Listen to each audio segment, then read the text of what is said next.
तो बिहार के जातीय जनगणना के आंकड़े आ चुके हैं और इस तरह से बिहार जो है जातीय जनगणना करने वाला पहला राज्य बन गया है। जी हाँ, आज बिहार सरकार ने जो है जातीय जनगणना के आंकड़े जो है वो जारी कर दिए हैं। अभी वर्तमान में बिहार में कुल आबादी की बात की जाए तो कुल आबादी 13,07,25,310 है। अगर बिहार में कुल परिवार की बात की जाए तो 2,83,44,160 परिवार है। तो ताज़ा आंकड़े के मुताबिक अगर बिहार में हिंदू मुस्लिम आबादी की बात की जाए तो बिहार में हिंदू की आबादी 82% है और मुस्लिम की आबादी 17.7% है। रिपोर्ट में ऐसा बताया गया है कि 2011 से 2022 तक जो है हिंदू आबादी घटी है, चूँकि 2011 के जनगणना के अनुसार उस समय जो हिंदू की आबादी थी वो 82.7% थी और मुस्लिम की आबादी जो थी वो 16.9% थी। ताज़ा आंकड़े के मुताबिक हिंदू की जनसंख्या बिहार में अभी जो है 10,71,92,958 है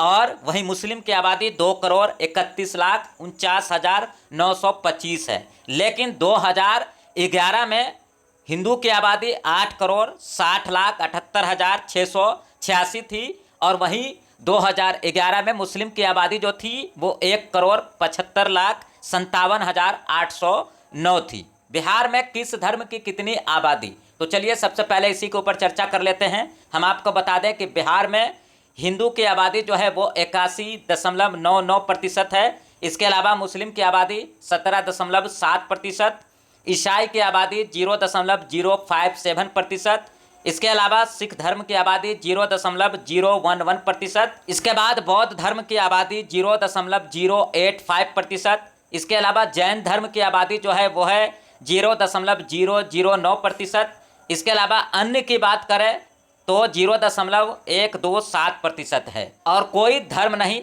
यानी कोई धर्म नहीं मानने वालों की भी आबादी है 0.0016%। अगर वर्ग की बात की जाए कि आखिर बिहार में किस वर्ग की कितनी आबादी है, तो सबसे पहले हम आपको बता दें कि अति पिछड़ा वर्ग की आबादी जो है वो सबसे ज़्यादा है। अगर बात करें अति पिछड़ा वर्ग की तो अति पिछड़ा वर्ग जो है 36.01% है। पिछड़ा वर्ग की बात करें तो उससे थोड़ा कम है, यानी कि 27.12%। अनुसूचित जाति की अगर हम बात करें तो अनुसूचित जाति की आबादी है 19.65%, यानी 19.65%। इसके अलावा अनुसूचित जनजाति की आबादी की बात करें तो अनुसूचित जनजाति की आबादी है 1.06%। सामान्य की बात करें तो सामान्य की आबादी जो है वो 15.52% है। अब जाति की बात करते हैं कि आखिर बिहार में किस जाति की कितनी आबादी है, तो सबसे ज़्यादा आबादी जो है बिहार में वो यादव जाति की है, यानी यादव जाति की आबादी जो है वो 14.26% है। इसके अलावा रविदास जो है उसकी आबादी 5.2% है। इसके अलावा कोयरी की आबादी जो है वो 4.2% है। ब्राह्मण की बात किया जाए तो ब्राह्मण की आबादी 3.65% है। राजपूत की बात की जाए तो राजपूत की आबादी 3.45% है। मुसहर की बात किया जाए तो मुसहर की आबादी 3.08% है। भूमिहार की बात किया जाए तो भूमिहार की आबादी 2.86% है। कुर्मी की बात की जाए तो कुर्मी की आबादी 2.8% है। मल्लाह की बात किया जाए तो मल्लाह की आबादी 2.60% है।